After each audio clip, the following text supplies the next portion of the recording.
We are officially in the regular NHL season, which means we are also 4 days, 2 business days away from the inaugural puck drop of the Utah Hockey Club opening season.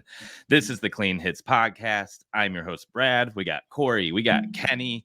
Trent is off doing his scouting, if you will. It's actually his actual job, but we'll call it his scouting. So he's keeping up with all the prospects somewhere else in the U.S. right now, so he can't make it. But we got the rest of the crew here and woke up today with some news. Captain Keller, guys. It's got a good ring to it. Daddy It really does.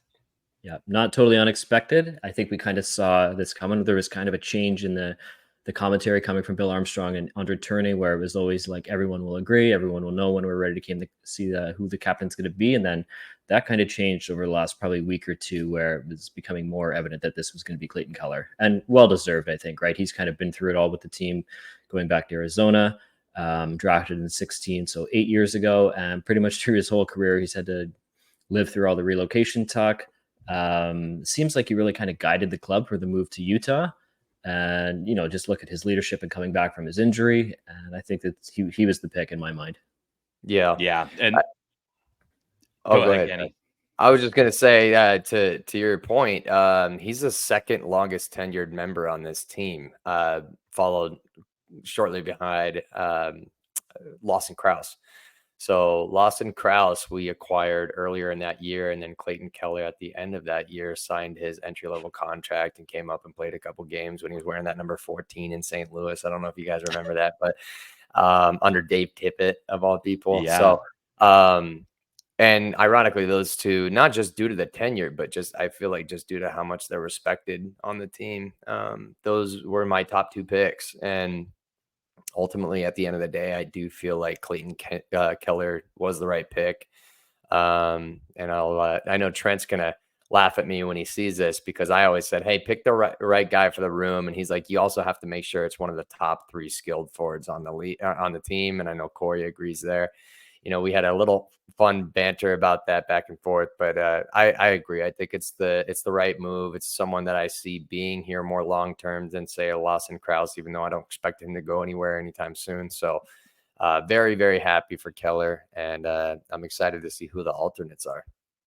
And on the 19th episode of Clean Hits podcast, we're talking about the captain. So kind of fitting irony there. Oh, yeah. Ooh, Yeah. Wow. Yeah. Tickling the twine. 19th Nice. Yeah. Well, episode. outside of, we'll probably talk a little bit more about Clayton Keller being named captain, maybe some of our guesses for the alternates, but also today we're going to be kind of talking about some little tidbits that, I don't know, we've been kind of picking up on. And if you've been following Clean Hits at our Twitter account, which is x.com/cleanhitshockey, you may have kind of noticed us talking about some players that may be related to some other players across the league, that there's been a lot of dirt and dust being kicked up about. So kind of want to talk about Nick Schmaltz and what may be going on. We haven't really been able to see him play. He hasn't been practicing all that much, or he's been in practice, but not playing games, being held out for maintenance. So we'll kind of break that down. And then, of course, with the game just coming up right around the corner, we got to talk about this roster and what we think is going to look like, because Kyler Yamamoto has been making a lot of noise in preseason, and there's rumors that he may get a contract, and how is that all going to fit in with everything? So that is kind of what we'll be talking about before the big game. Cannot wait for that opening night against Chicago. Again, jump on that Utah Hockey Club puck line, which means they have to win by 2 or more, because I think it's going to be rocking in there.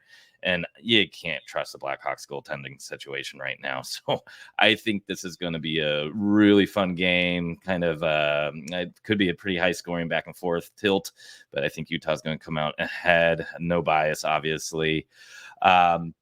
Before we get started, too, in case you have not seen online, we've dropped our 2024-2025 player primer at cleanhitshockey.com. That's where you can find all of our written work. We put out about 3 to 4 articles a day. We're still getting through kind of all of our report cards for each individual player. In that primer, we go through every single player on the roster, have links to their full report cards. And again, we have weekly articles coming out there. Make sure you get on that subscription too, because time is running out for kind of the inaugural price, if you will. So it's $40 a year to get all of our content. Obviously, we do put some free articles out as well, but we are going to have to move that price up to $60 annually. And we're going to do that after that first game. So time is running out. If you want to save a little bit of money, get all of the clean hits articles. That's one of the best ways you can support us. That just helps us kind of put it back into the show, getting some better equipment, getting some other fun stuff coming along. And of course, if you haven't seen, if you're living under a rock, you must have missed that Frank Saravalli interview we had earlier this week, and kind of the discussion he had not only about Arizona Coyotes, but also the Utah Hockey Club. So you may have seen the clip of him talking that Arizona may get a team soon, but there's tons of great tidbits in that interview as well. You can find that on our YouTube channel, on our Spotify or Apple Podcast section as well. So make sure you tune into that episode to hear some great quotes about Bill Armstrong, kind of where Saravalli thinks the team is going, and some of his bold predictions of his expectations for the team this season. But let's jump right into Mr. Captain Keller. Fun waking up to that news. I really like the timing right before the season, and I really do like the pick. I think, having watched Keller for years, he is a little bit quieter at times, but you have been watching him develop. In one of our previous episodes,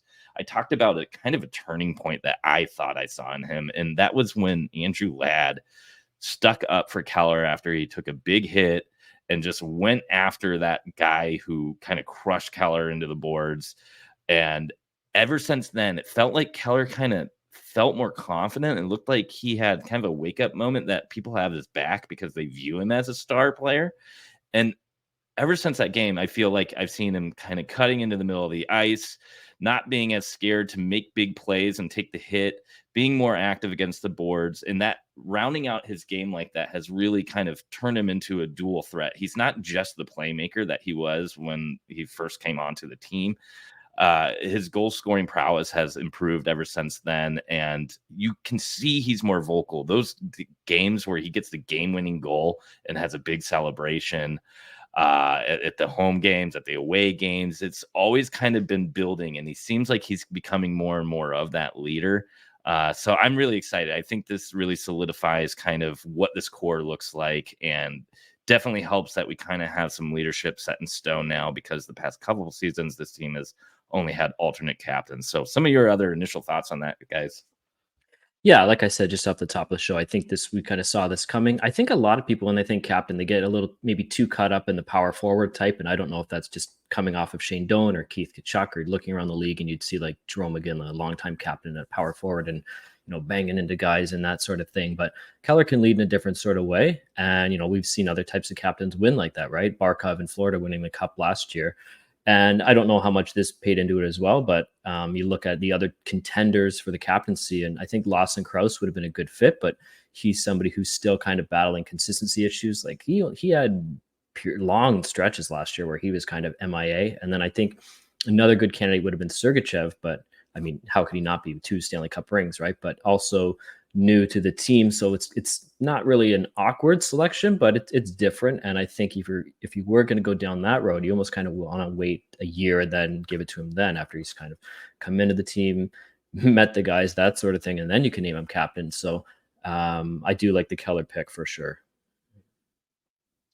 Yeah, and I think another defining moment that I had with Keller is we all saw that gruesome leg injury, right? Where when I can't even watch it, he looked like one of those toys at the bottom of a toy box that was all mangled up and everything like that. It was like really, really rough to watch, right? Like his legs shouldn't move that way.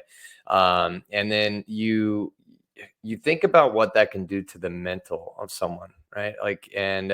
So I always worried, is he gonna continue to skate hard to the boards and go battle for pucks, because he's gonna have that mental block, right? I know I had one when I hurt my knee snowboarding, and I've never been able to do it since, right? And so I was like, I don't know what kind of Keller's coming back, right? And he just goes on to have his most successful seasons he's ever had in his career after the worst injury he could have possibly had. And so that not only shows his physical toughness because he was able to come back from such a gruesome injury and rehab it, but also his mental toughness. And mental toughness is huge. And to Corey's point, while he may not be the most vocal guy, just seeing a guy battle that hard in an off season, one mentally, two physically, to come back from what would be to a lot of people a career-ending injury and lead the team consistently in points. I think you just want to run through a wall for that guy. And he's not only is, kind of a quiet guy, but he seems to be loved by his teammates. And that's another thing. And you could see, even Lawson Krause and Mikhail Sergachev paying homage to him this morning, reposting him and giving the salute emoji and all that. So I think it's a easy slam dunk pick, and I'm really excited for Clayton Keller because I know it's a long time coming. So those are my thoughts on it. I know that we kind of took a little bit of a weird route there with the injury, but that was my first thought when I saw him getting named captain. And I think the one other piece you can add on Keller is I don't think there's a player who's made as many strides as he has since Andre Tourné showed up. And I think you can kind of make the case that his game was declining for each season under Rick Tocchet, but it's gone the other way under Andre Tourné, where now he's going into the middle of the ice. He's playing between the dots. And he does have a little bit of physicality to his game where he's kind of getting into the corners, that type of thing, where he was, the longer he was under Rick Tocchet, he was becoming more and more of a perimeter player. Whereas now we're seeing that player who we drafted out of BU and, just the offensive breakout, right? Because he's willing to go to those areas, play in the middle, tied the franchise record for points in Arizona with 86 points. And I think that's just kind of scratching the surface. Would not be at all surprised if he can be a player who pushes 90 to 100 points. And alongside Dylan Guenther, maybe 2 40-goal scorers on this team. Yeah, that's really interesting because don't forget, this was a team that was kind of middle of the pack. They were 15th for power play percentage last season. Now they have Sergachev on the back end to really help kind of quarterback the whole power play. Dylan Guenther becoming a bigger weapon who should be on that top unit with Keller. You got to think he's going to be able to score a little bit more. Just a couple stats here for his past 3 seasons, all with Andre Tourné. That first one was when he had that injury. He only played 67 games that season, but had 28 goals and 63 points. The following season, he played a full season of 82 games with 37 goals, so just 3 away from 40 goals and 86 points.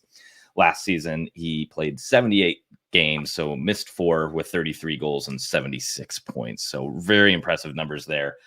I think he is somebody that a lot of people around the league kind of sleep on because I really, truly believe he's kind of risen to be one of the top 20 wingers in the league. And I think we're just starting to see the beginning of how good he can be, and we're just entering his prime right now. So lots of exciting seasons to look forward to with Clayton Keller. And one thing I noticed in preseason, and this kind of leads us right into our next topic, is there's been some misconception that him and Schmaltz are kind of glued to each other, right? And don't get me wrong, him and Schmaltz have unbelievable chemistry. The way they can play off of each other, the way they do these big, long cycles that just kind of wear out the defenders and then find some empty ice to just kind of exploit eventually. It's something to watch. I mean, it almost looks like a figure skating couple at times. They're that good. But I noticed this preseason that him and Yamamoto were having great chemistry as well. Him and Guenther were having some killer chemistry. I think Keller, especially now that he has the captaincy, probably feels a little bit more confident that he can play with anyone and that he doesn't need to be tied to his buddy Nick Schmaltz all the time, which is good because Schmaltz misses time. He's often injured. I don't remember the last time he's played a full season. I would need to look it up. Injured or just sleeping, right? Well, yes, very, very true. Because unfortunately with Schmaltz, when he's on, but yep. But when it's and you can not, tell immediately if you can tell immediately if he's going to be on in those first couple shifts he takes. And great complementary player. I think any team would love to have him. He's a true top 6 winger who can also pivot to play center at times, especially in the offensive zone. He's fantastic in the neutral zone and stripping pucks there. Starts to get a little bit shakier once the puck gets into his own end. But there's been a lot of kind of interesting things going on with Schmaltz. So I kind of want to pivot and say, what's exactly going on? We don't have any definitive answers here either. So we're not trying to break anything right now, but he has been held out pretty much all preseason except for the first game in Iowa. He's been kind of having maintenance days over and over again. And the easy answer here is that they don't want to risk him being injured at the beginning of the season because he is a valuable offensive piece. He does miss time pretty much every single season with some kind of nagging injury or he gets kind of banged up. But there's other things that you can kind of read between the tea leaves right now. And the big one is a certain goaltending situation in Boston with Jeremy Swayman holding out for his new contract and how ugly general manager Sweeney has made things for this negotiation. We know Bill Armstrong really, really covets a young kind of full-time goaltender, somebody that can be on the team for a long time. We know he was on Askarov. There were lots of rumors that Utah was looking to find a way to get Askarov over, and San Jose was able to complete that trade with Nashville. During the OEL trade period, it sounded like Swayman or Thatcher Demko in Vancouver were kind of the main pieces that Bill Armstrong was looking for, and were both kind of non-negotiables for those teams. But you kind of wonder if there's maybe something being worked out, because another thing is Bill Armstrong has been known to hold out players when they're on the trade market. Jacob Tricken was held out for nearly a full week of playing time around the trade deadline before he was moved. Could this be indication that Schmaltz is on the move? What do you guys think? I think we almost kind of want to borrow the tinfoil hat from our friend Austin over at SLC Puck, right? There is something strange going on here with Nick Schmaltz. I mean, how are they describing the injury again? Just maintenance day, right? Which is okay, but not he hasn't lower played... body, not upper body. Yeah, exactly. Just maintenance. And I'm not sure if it was the Iowa game or the next one, but he's only played one game in the preseason, where the other, I mean, Keller's played 3 or 4 games. It's just something strange going on there, I think. And if you look at the Boston lineup, the one spot they're kind of have a hole. I mean, they might have one in net very soon, but second line right wing, which is a perfect spot for Nick Schmaltz. I know he does have a no trade clause, but no players are putting Boston on their no trade clause. It's probably one of the best markets in the NHL to play in. Yeah. You know, weather-wise, competitive-wise, all those sorts of things. Original 6 franchise. He's American. Boston's American City. So kind of a natural fit there. But the more he's out of the lineup, it's something strange. Like, and if he's still around, is he going to play in the home opener, even though he hasn't played barely at all in the preseason? That's a little strange to me as well. And there's a few facts that we can consider here. One, we've got Kyler Yamamoto, who has joined the team, and it sounds like all signs are pointing that he's going to get a contract, right? Another fact is that there's just so few roster spots left. In fact, let's just call it 1, right? And that's between Doan, Carconi, and Yamamoto at this point. And then Nick Bugstad is coming back next month. So yeah, knock on wood, in a perfect situation, everybody's healthy. November, we've got some pretty tough decisions to make, right? Another fact is, like, we don't really see Nick Schmaltz engaging in any kind of like interviews or social media. I've seen him in one video. And it does seem kind of odd. This is a 60-point player. This is one of your top tier forwards on the team, if you look just stats wise, right? The silence is kind of deafening with him. You don't see him being interviewed by anybody, so it's just a little jarring, right? And so and then one last point, we also forgot, when you mentioned Chychrun, it reminded me that when we were shopping Chychrun, we were also asking from Florida Spencer Knight. So yes, that's right. Yeah, we've been asking for a young goalie to grow with the core here. And to Brad and Corey's point here, Boston's in win now mode, right? And they have a really, really upset, disgruntled goalie, and they have a really, really hard-headed general manager and president of hockey ops that neither side looks to be blinking. And so, if just hypothetically speaking, if you can get a 60-point player for your team, probably more on Boston's roster, and maybe one of our goalies, let's say, just for argument's sake, Connor Ingram, who's also a young goalie, in return for a disgruntled player that's looking for X amount of money more than you're willing to give him, would you make that trade if you were Boston? And I think I know everybody's answer if it was Utah, right? But would you make that trade if you were Boston? And I mean, I'm not even trying to be biased here, but I think they would. I mean, why not? You get a goalie and a 60-point player out of it. And how much leverage do they really have here, right? It's depending on where he wants to sign and when he wants to sign. I think two other kind of pieces of evidence we can throw into this as well is Jeremy Swayman was a player that Bill Armstrong tried to get previously as well in the OHL trade, and Boston wouldn't do it. And then the other tie-in we have as well is the assistant general manager, John Ferguson, came from Boston, so he knows Jeremy Swayman very well. So to have that intel in our own organization now, and I mean, you want to talk about bringing in a young goalie. Okay, you can bring in a prospect goalie and hope that everything goes well, and then you can sign him to the big deal. Or you can just kind of, go down the road a little bit farther, and you have somebody who's already established. He's probably top 5, 6, 7 goalie in the league. You're going to have to pay him, but these are the type of goalies who can win a playoff series all by themselves. And you kind of have to think like, why wouldn't every team want to be in on Swayman? But not every team has the cap space to fit in that contract right now.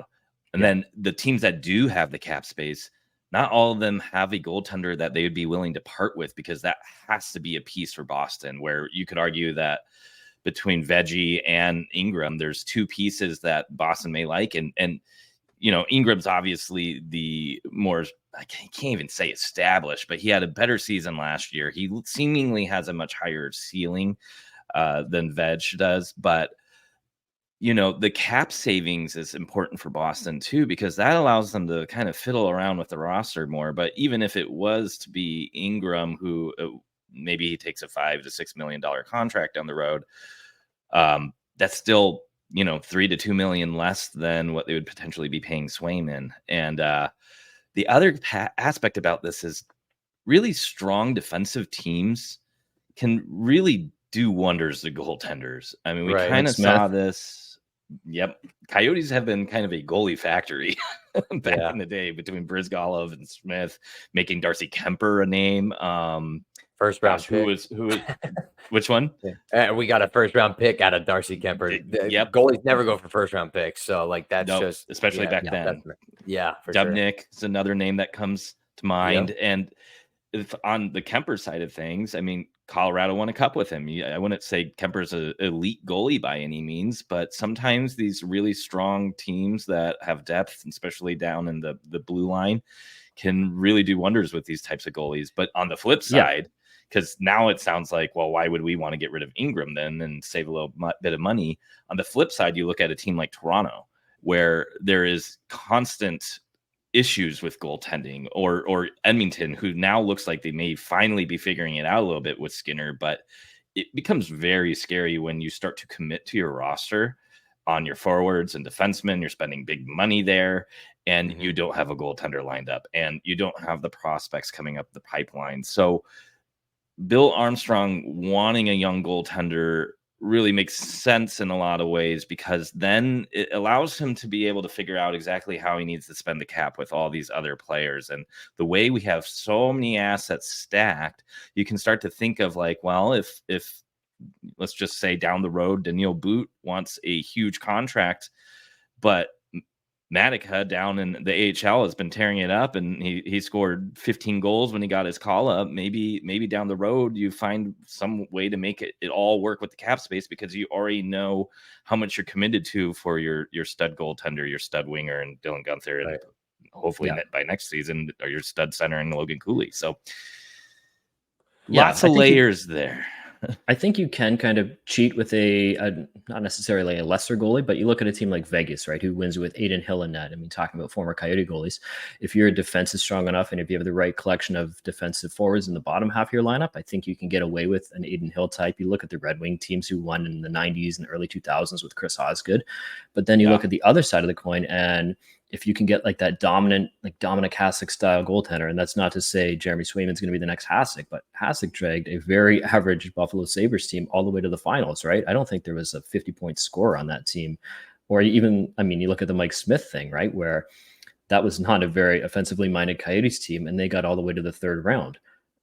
So I think you can kind of get away with those lesser goalies, but if you can bring in these guys who could win a series all by themselves, that's huge in the playoffs. Yeah, and I'm wondering, let's put ourselves in Ryan Smith's shoes here. Ryan Smith, you know, he might see, hey, there's like this all-star caliber goalie, you know, available right now, and then, you know, we know that he's willing to swing or encourage Bill to swing for the fences because of the Sergachev trade, right? So there's this potentially once in a lifetime, that's a little dramatic, but once in a lifetime opportunity to take advantage of a really I guess sticky, poorly handled situation going on in Boston right now, right? And if I was Ryan Smith, I'd be like sitting there like, hey, you know, let's what can we do to get this goalie out of Boston? You know, put more butts in seats, sell more tickets for next year. You know, we and you guys know me, like I hammer this home. If you can have 3 players in 3 premier positions, then you are a bona fide playoff team. You know, and I think, you know, with Swayman, we would check that box. With Sergachev, we would check that box. And man, there's a few options up front. You know, I'm not quite willing to put Keller in that like Pasternak or Panarin tier, but I mean, he's close, right? He's close to being a 90-point player.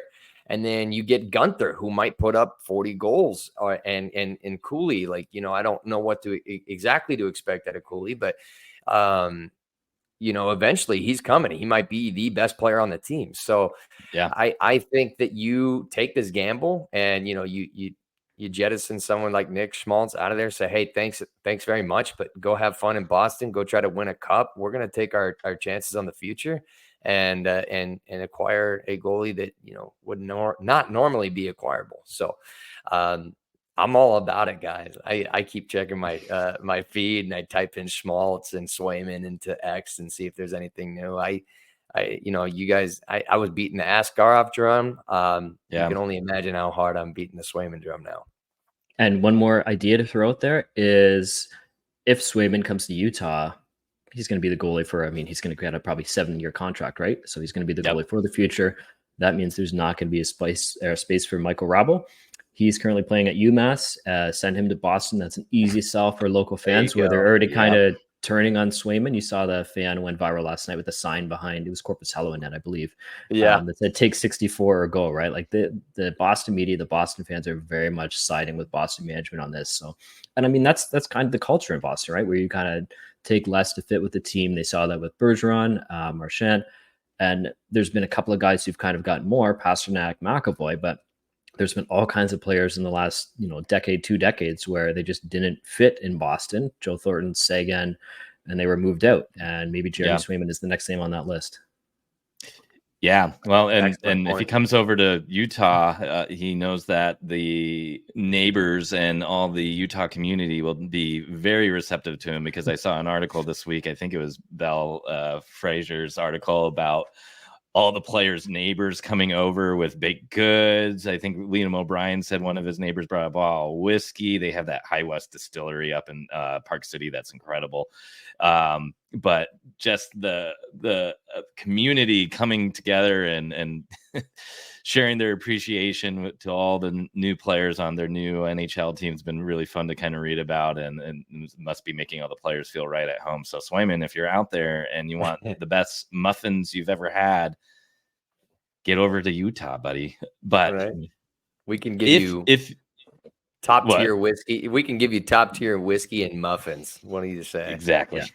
And you look at Boston's leverage. I mean, not only is it teams that have the cap space to fit a, let's say $9 million goaltender in, if they have if you already have a solid goalie, doesn't really make much sense to get maybe a slight upgrade in Swayman, right? So those teams are out.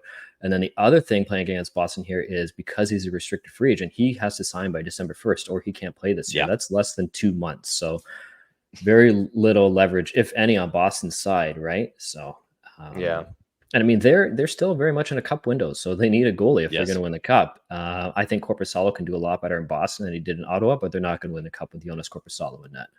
Yeah. No, and I look at another team that has the prospects and cap space and the Ducks, but what goaltender is going to go back there? You know, Gibson's injured. I don't think Gibson's kind of the answer.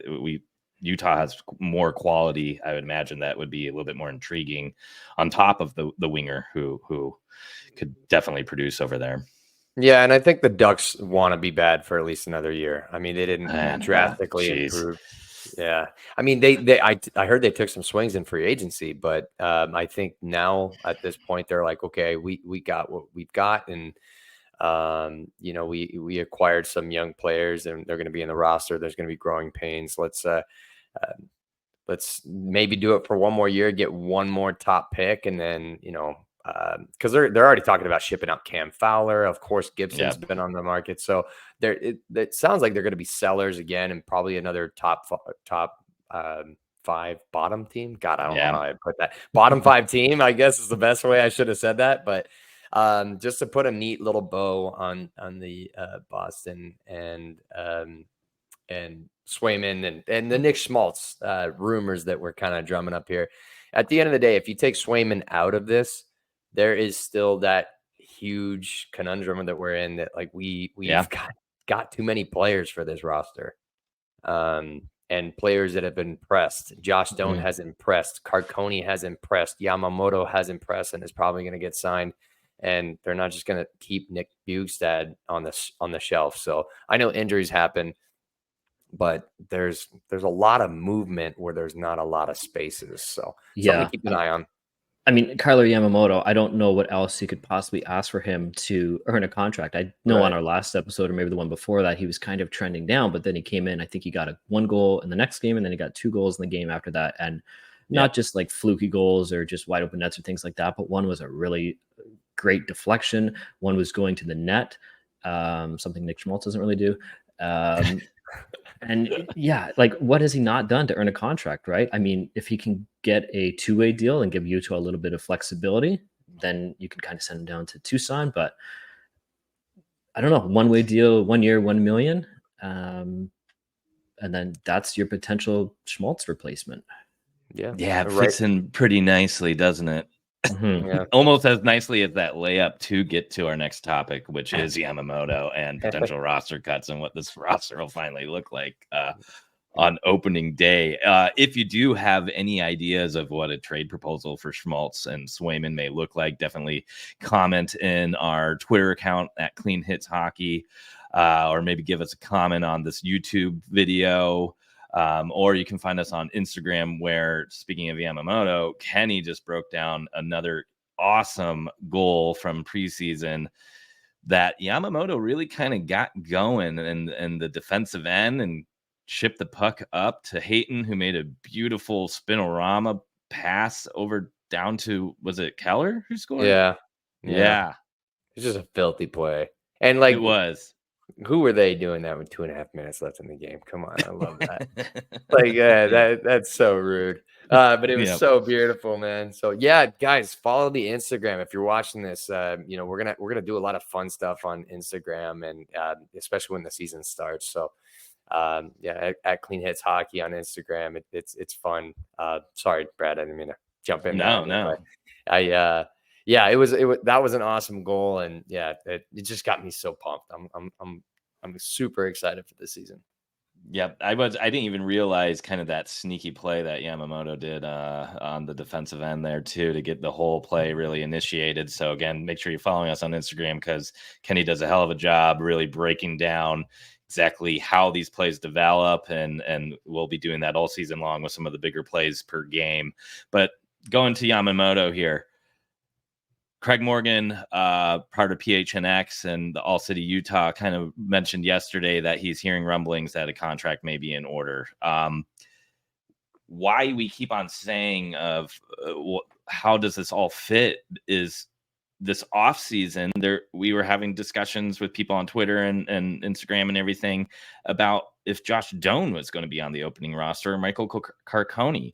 Liam O'Brien's there. We already had 13 legit forwards on this roster before bringing Yamamoto in to training camp and having him impress. And now we have 14.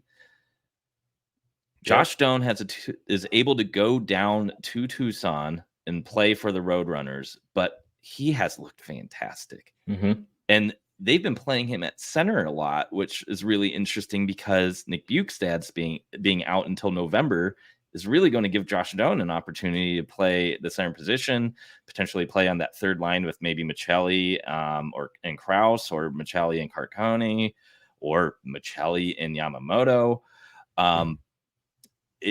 It really starts to become a conundrum here. I honestly don't know who's going to sit those first couple nights. Is this going to be a constant rotation with the forwards? The other aspect here is if some of the defensemen get banged up. Marino, I know, is a little banged up. I'm not sure if he's playing opening night or not, but don't think so. Okay, so then Kolyachonok probably makes the lineup, or Bortuzzo for him.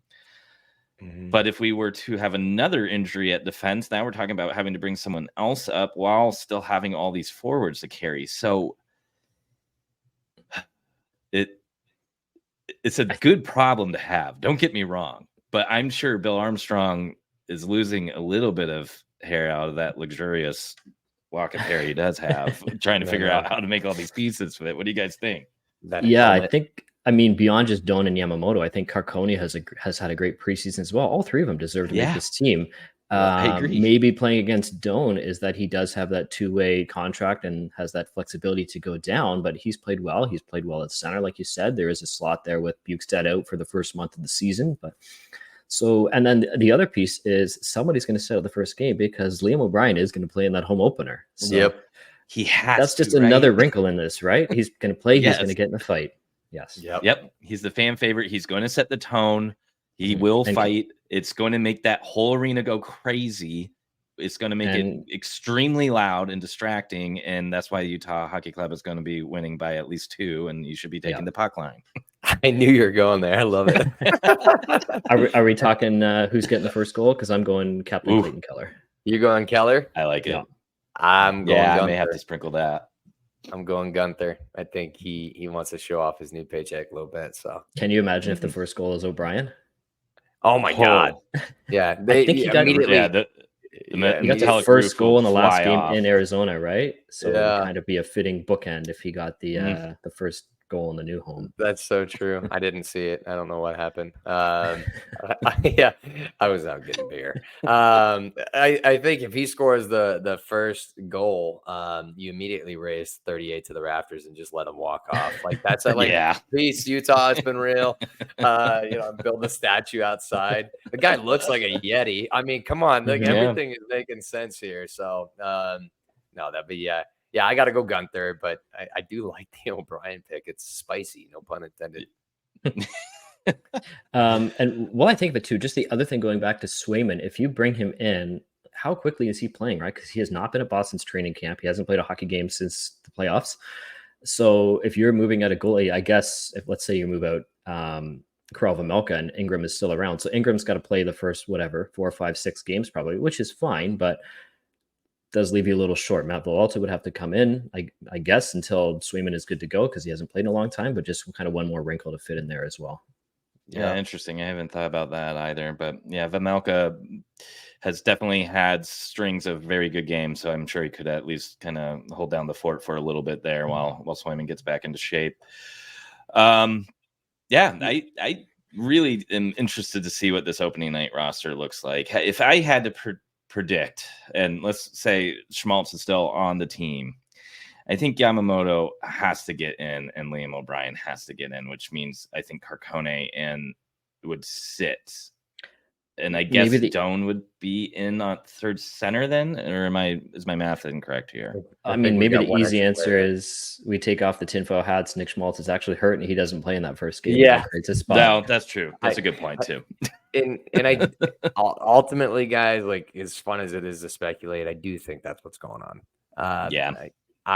But I mean, there are some, again, we see some red flags that were like, what, why did we not hear more about an injury other than maintenance day? And why is he not talking to the media and all that? But And chances maintenance are for like a week and a half is a little strange too, right? Yeah, exactly. Yeah, that's usually considered week to week, or at least day to day. Yeah. Right. So, I mean, ultimately, chances are Boston and Swayman are going to figure this thing out. And Nick Schmaltz is going to be a Utah Hockey Club member for the rest of the season. Now we'll see where we're at trade deadline. I think he would be a massive target. I think, especially if we have retention spot, which we do. I think we have two. Just the way all is burned up right now. Yeah, that still makes me so mad. But and it's way longer than originally intended because Vancouver bought out the deal, right? So I think it's on the books for like another 7 or 8 years or something like that. I mean, it's a very, very inconsequential amount of money. Yeah, in NHL terms, very long. Yes, but it's going to hang around and just be ugly for a while, right? Yeah, and I don't anticipate we're going to be retaining much unless we absolutely have to. I don't see us, trying to retain money to gain an asset back because I don't think we're in that position anymore. We're not where the Arizona Coyotes were the last few years. But that being said, I do think Nick Schmaltz is officially on watch. I would say that us at Clean Hits have put him on the hot seat. And I think that a lot of teams would be happy and thrilled to have him right now, and more so at the deadline, especially if there's money retained on him. So keep an eye on that. But we're still going to have fun with this Swayman thing. Absolutely. Why not? I mean, you get a goalie like that available, and you have somebody that's just casually sitting out right now. We're gonna connect the dots there. So. Yeah, I mean, are you not entertained? I mean, come on, it's got at least fun to talk about it. And I've got 17 videos on Instagram I'm about to make. I'm just gonna blow up your timeline. So, trade proposal to all 31 other teams. It's coming soon. Well, one other last thing that I was going to bring up too is what are your predictions for the two alternate captains? Sergachev and Krause. Yeah, that was easy, huh? The only other one that I think is a dark horse is potentially Gunther. There's been some quotes this offseason about how his leadership qualities have really started to stand out, how much Andre Tournier is really impressed by him. Bill Armstrong seems completely infatuated with him too, as more than just kind of a sniper. So I still think he's a little young, and there's definitely room to kind of move those alternate captaincy around a little bit. So I think you're probably spot on with Sergachev and Krause, though. Yeah. We also go ahead. No, just kind of offside. But the other thing with Gunther is I need a behind the scenes video of these Costco Chronicles. I know. He and Jack McBain going into Costco for sparkling water and coming up with a hot tub. Or like they're going there every day. Like he signed that big contract and then he talked about shopping at Costco and Walmart and those types of stores. But yeah, we need a fresh ice spinoff of just them two in their house. A sitcom.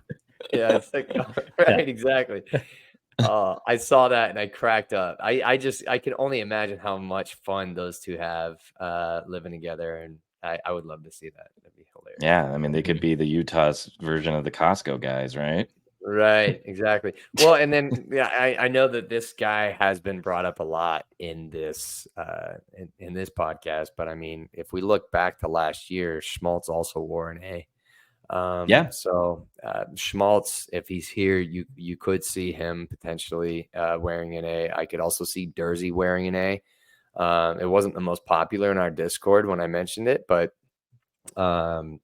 there was rumors before we had a captain that he was being talked about as a captain, and he was on kind of all over social media when Utah we first found out Utah was having a team, he was like the guy who was trying all the Utah native foods and all that. And so I don't know, he seems like another guy that's just really well liked. And so I could see Dursey on there as well, but Krause and Krause and Sergachev just fit the bill.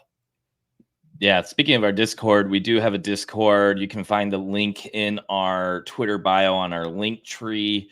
And in all of our articles on cleanhitshockey.com, at the very bottom of the articles, you'll find links to all of our socials and Discord. It's a really fun spot. We do game day threads. We got a really active community in there. We're talking about trade rumors, talking about roster cuts. We got a betting area where I'm posting all my Betsky bets in there as well. So definitely take a gander at that. Come join the fun. It's been a really fun community. It's been really growing a lot, especially recently. Otherwise, find us at cleanhitshockey.com for all of our written pieces. Again, $40 for the full annual subscription that allows you to see all of our articles, even the archived ones. You can find us on Instagram for all of Kenny's play breakdowns and some fun stuff there. Obviously, YouTube, Spotify, and Apple Podcast. So make sure you're following us. Let us know what you think about what a Swayman for Schmaltz trade could look like, or if there's other teams that could be interesting, a good fit for Schmaltz. Chicago was one that we were kind of talking about a little bit as well. He was originally on the Blackhawks and drafted by them. They could use a little bit more skill up front. Obviously, they have some picks, some prospects, and maybe some even defensive depth that could make sense for this team too. So let us know what you guys think. Give us a subscribe, a like, engagement, comment, however you want to hang out with us. We can do that virtually with all of our different social media platforms. Guys, anything else? We got a preseason game tomorrow. Maybe we should do another t-shirt giveaway for somebody calling the first goal scorer, and then right around the corner, puck drop. Yep. Just the only other thing I'd add on Keller is he's been someone, I think we said at the top of the show, he's been around this franchise the longest aside from Lawson Krause, and he's going to have an opportunity now to finally play. He's got some stability. There's not like, hey, where are we going to play tomorrow, right? All that's gone because since he's been with this team since 2016, that relocation stuff has always been floating in the background. And now I put it in our Discord. It's like he's playing. There's no distractions of where the team's future is, that sort of thing. He can just focus on playing hockey. And I think that's going to help even more on his push. He's going to get 90-something points this year. Yeah. Boom, here to here. Wow. A comfortable Keller is a scary Keller. I mean, he's captain. He's in a new spot. He's got a clean slate. No distractions, like you said. Man, imagine the weight off of his shoulders. Like, man, I could just focus on playing hockey. And comfortable is not complacent. Comfortable is like, I'm ready to go. I got one goal in mind, and that's winning the Stanley Cup. So, but no, that's it. I would encourage everybody to join our Discord channel and Instagram. Follow us everywhere before the season starts, because it's probably going to blow up, and you could be one of the original members there. So, but it's that's all. I think that's all we got. Awesome. Well, everybody enjoy that last preseason game. It's going to be interesting to see which players make the final roster and who's playing opening night. And otherwise, have a fantastic weekend, everybody. We will catch you next week with the inaugural puck drop for the Utah Hockey Club, and tons of excitement with several games next week. Cannot wait. We will have to do some first goal scorer giveaways as well. So definitely keep your eye out on all of our social media platforms. Also want to thank PHNX. Did a really good job kind of talking about that Frank Saravalli quote about Arizona hockey potentially coming back within 5 years.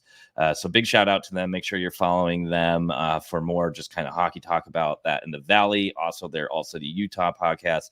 Big shout out to SLC Puck as well. He's been doing some really fun things. So if you're not following him, definitely one of our favorites that are part of this Utah Hockey Club community. So make sure you're following all of those buds over there, and we will catch you soon. Adios, guys. We